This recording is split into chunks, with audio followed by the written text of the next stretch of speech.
call me Mystic Mac because I predict these things. Cody Brundage takes on Mansur Abdul-Malik this Saturday at UFC Fight Night, Atlanta, Georgia. And this is a good matchup between these two guys who have both come off of Dana White's Contender Series. Cody Brundage, has several fights in the UFC, been kind of 50-50, beat some okay guys, not the most elite, but then losing to guys that are pretty decent and pretty skilled fighters, honestly. But Mansur Abdul-Malik, 8-0, undefeated, coming in off the Dana White's Contender Series, had a nasty debut against Dusko Todorovic, and followed that up with a win over Nick Klein. So taking on Cody Brundage in kind of a step up in competition.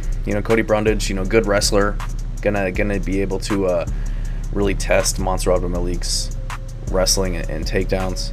Cody Brundage has shown an ability to get guys to the ground and really be kind of difficult to get to the ground, and we saw in his fight with Bo Nickel.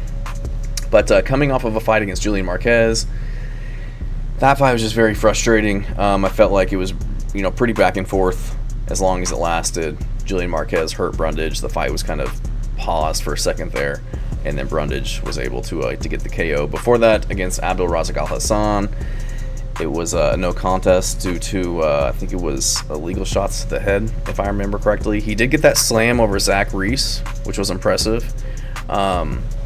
And then had a win by DQ to Jacob Malkoun. So it's just kind of weird. He has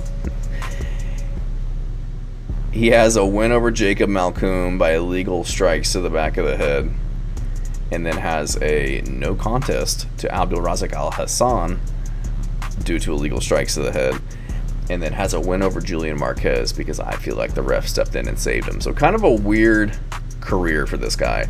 And what I've noticed with Cody Brundage is he can be the hammer. He can get you on the ground and he can kind of beat you up there and do work. But if you get Cody Brundage on the ground and get him on his back, he's like a fish out of water. I don't know what it is with some of these wrestlers where it seems like all offense, no defense. You get them on their back, they have no idea how to get up. They're lost in the jiu-jitsu realm. And I think Mansur Abdul-Malik is going to put Cody Brundage on his back, whether by takedown or by sparking him on the feet. And I just don't trust Cody Brundage in the UFC anymore. I don't trust his fight IQ. I don't trust his heart and his tenacity. And he's too inconsistent for me to pick against somebody like Mansur Abdul-Malik, who's looked like an absolute monster. He wrestled at heavyweight, I think it was, back in the day. Now he's fighting at 185. He's 27 years old, 6'2", with a 79.5-inch reach. He's going to be 2 inches taller. He's going to have a 7.5-inch reach advantage. I think he's more explosive. I think he's more athletic. I think he's the better wrestler, and I think he's the all-around better fighter. And I can't imagine him not getting a dominant victory in this one. And I haven't looked at the odds yet, but I can't imagine that they're anything other than ridiculous. Minus 420, that's okay. I thought it was going to be like -6, -700 for Mansur Abdul-Malik, but I think they're taking into consideration that Brundage does have a good wrestling pedigree. He's got a lot of experience. He can, he's always got a puncher's chance in there against anybody coming in against him.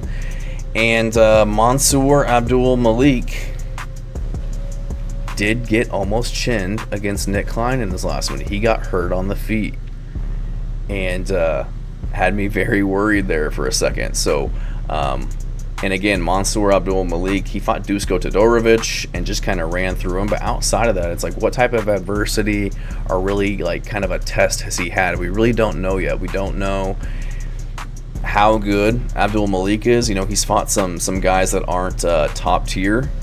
And I'm not saying that Cody Brundage is top tier, but I think he's better than these other guys.